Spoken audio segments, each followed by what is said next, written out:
এবার রাজ্যের প্রতিমন্ত্রী তাজমুল হোসেন এসআইআর এর শুনানি নোটিশ কিন্তু নির্বাচন কমিশন তাকেও পাঠিয়েছে।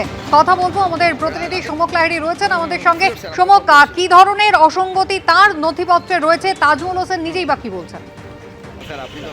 তাজমুল হোসেন রাজ্যের প্রতিমন্ত্রী, মালদার হরিশ্চন্দ্রপুরের বিধায়ক। তার অভিযোগ, তাকে গতকালকে নির্বাচন কমিশন নোটিশ পাঠিয়েছে এবং আগামী 29 তারিখে তাকে হিয়ারিং কেন্দ্রে আসার জন্য জানানো হয়েছে। তার অভিযোগ যেটা হচ্ছে, তার বাবার নাম দিদার বক্স এবং 2002 সালে সেই নাম ছিল দিদার বক্স, যেটা আসল নাম, কিন্তু পরবর্তীকালে দেখা যায় তার বাবার নাম হয়ে যায় দিদার হোসেন। তিনি নির্বাচন কমিশনকে জানিয়েছিলেন নামটি সঠিক করে দেওয়ার জন্য, কিন্তু সেখানে গুরুত্ব দেওয়া হয়নি।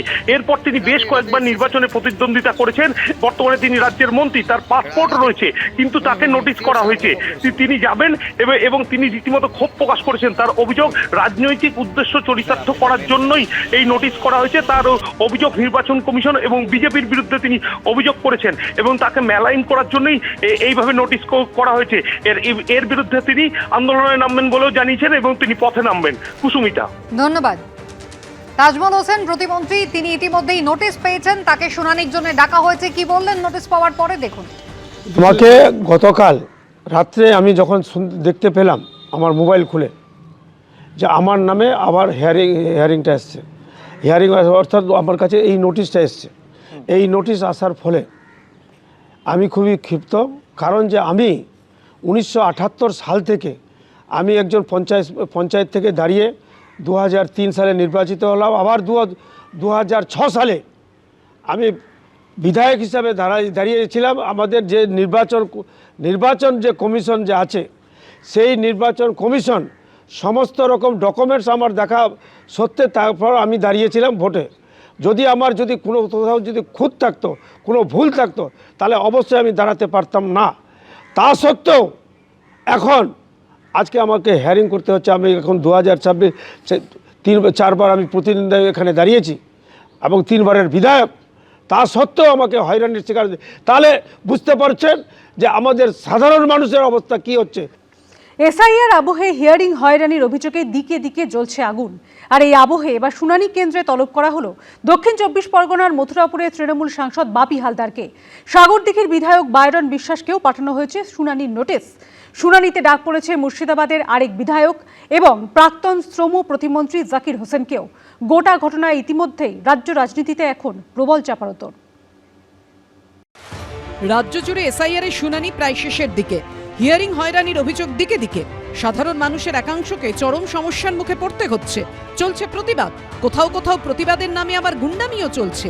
এই আবহে এবার শুনানি কেন্দ্রে তলব করা হলো দক্ষিণ 24 পরগনার মথুরাপুরের তৃণমূল সাংসদ বাপি হালদারকে। রায়দিঘির মথুরাপুর 1 নম্বর ব্লকের 62 নম্বর বুথের ভোটার তৃণমূল সাংসদ বাপি হালদার। সূত্রের খবর, তৃণমূল সাংসদ ও তার বাবার নামের বানানে অমিল হওয়ায় ডেকে পাঠানো হয়েছে তাঁকে। 28শে জানুয়ারি মথুরাপুর 1 নম্বর বিডিও অফিসে উপস্থিত থাকতে হবে বাপি হালদারকে। যদি কোনো গভর্নমেন্ট থেকে থাকে, আমি একজন সাংসদ, একটা ক্লিকে আমাদের সমস্ত তথ্য আপনারা জানেন ঠিকুজি কুষ্টি দিয়ে তারপর নির্বাচনে লড়তে হয়। সবটা নির্বাচন কমিশনের কাছে আছে, ভারত সরকারের কাছে আছে। তো তারপরেও সাধারণ মানুষকে ভয় দেখানোর উদ্দেশ্য নিয়ে যদি একটা সাংসদকে নোটিশ দেওয়া যায়, তাহলে সাধারণ মানুষ ভয় পাবে। এই চক্রান্ত করে মূলত এই নোটিশ দেওয়া হয়েছে, এর তীব্র ধিক্কার জানাই। একইভাবে মুর্শিদাবাদের সাগরদিঘির বিধায়ক বায়রন বিশ্বাসকেও পাঠানো হয়েছে শুনানি নোটিশ।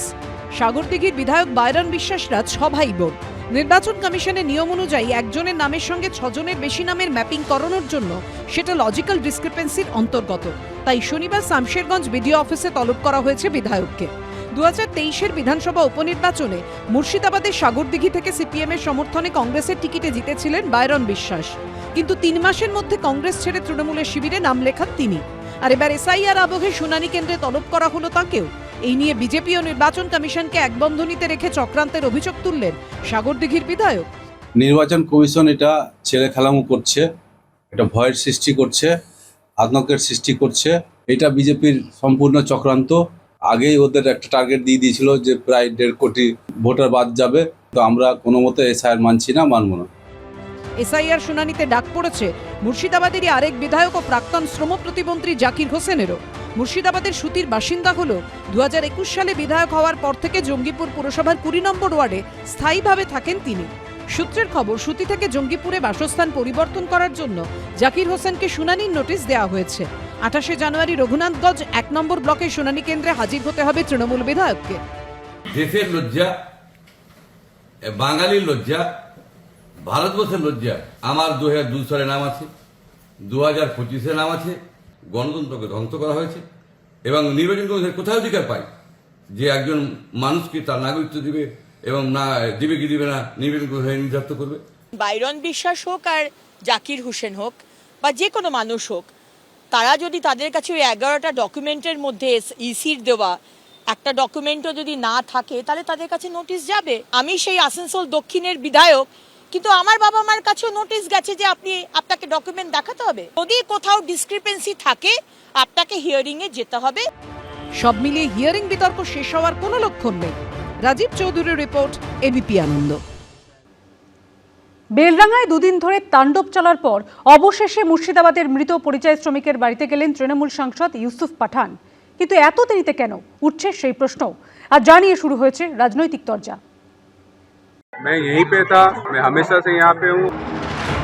অবশেষে বেলডাঙ্গায় এলেন তৃণমূল সাংসদ ইউসুফ পাঠান।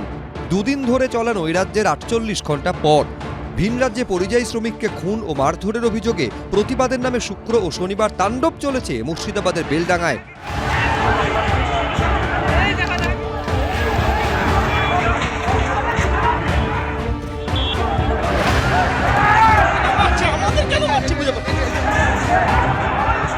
দুদিন ধরে অবাধ গুন্ডামি, রাস্তা অবরোধ, রেল অবরোধ, ভাঙচুর,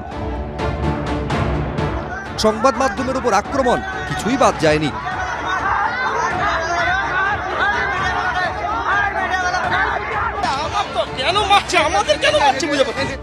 কিন্তু এই দুদিনের মধ্যে দেখা যায়নি এলাকার তৃণমূল সাংসদ ইউসুফ পাঠানকে, ফলে ক্ষোভ উগরে দেন স্থানীয় বাসিন্দারা। একটা পরিযায়ী এমপি পেল মুর্শিদাবাদের মানুষ, সেই পরিযায়ী এমপি আজকে তার এখন অবধি আমরা কোনো বিবৃতি পাইনি।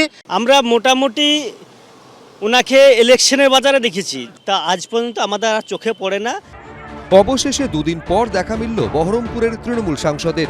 মৃত পরিযায়ী শ্রমিকের মহেশপুরের বাড়িতে গেলেন ইউসুফ পাঠান।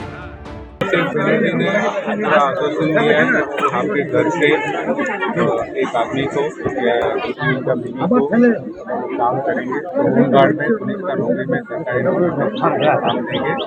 और दीदी भी आप लोगों के साथ है, मैं भी आप लोगों के साथ खड़ा हूँ यहाँ पर। তৃণমূল সাংসদ দাবি করলেন তিনি নাকি এলাকাতেই ছিলেন। इतना देरी से क्यों आ रहे हैं आप?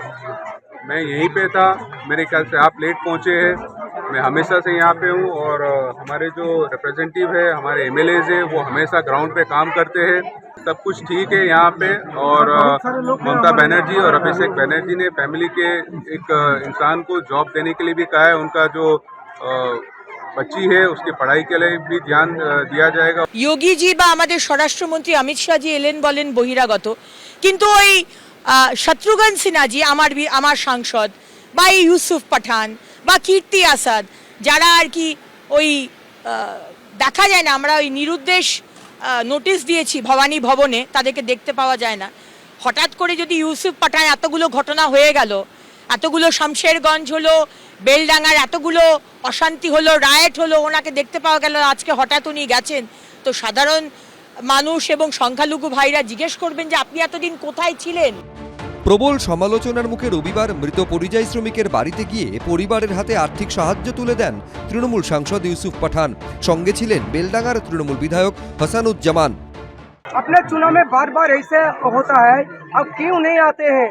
मेरे ख्याल से आप लोगों को मिसगाइड किया गया है और यहाँ पे जो लोग ऐसे काम करते हैं, बहुत दुख का बात है कि वो मिसगाइड करते हैं। लोगों के बीच में एक मिसकॉन्सेप्ट क्रिएट किया जाए। मैं यहीं पे हूँ और यहाँ के डेवलपमेंट के लिए हमेशा आगे हूँ, हमेशा काम करता रहता हूँ। বহরমপুরের তৃণমূল সাংসদকে যখন গত দুদিন দেখা যায়নি, তখন সক্রিয় ছিলেন প্রাক্তন কংগ্রেস সাংসদ অধীর চৌধুরী। তিনি মৃতের বাড়িতে যান, পরিবারের সঙ্গে কথা বলেন, যার ফলে ইউসুফ পাঠানের অনুপস্থিতি নিয়ে প্রশ্ন আরও জোরালো হয়। কোথাও আসে না, উনি বোম্বাইয়ের শ্বশুর বাড়ি আর বড়োদায় বাড়ি আর দিল্লিতে মাঝে মাঝে যান। বহরমপুরের তৃণমূল সাংসদ হলেও আদতে ভিন রাজ্যের বাসিন্দা ইউসুফ পাঠানের ভূমিকা নিয়ে এর আগেও বারবার নানা মহলে প্রশ্ন উঠেছে। রাজীব চৌধুরী, শিবাশিস মৌলিক, পার্থপ্রতিম ঘোষ, এবিপি আনন্দ। এবিপি আনন্দ, এগিয়ে থাকে, এগিয়ে রাখে।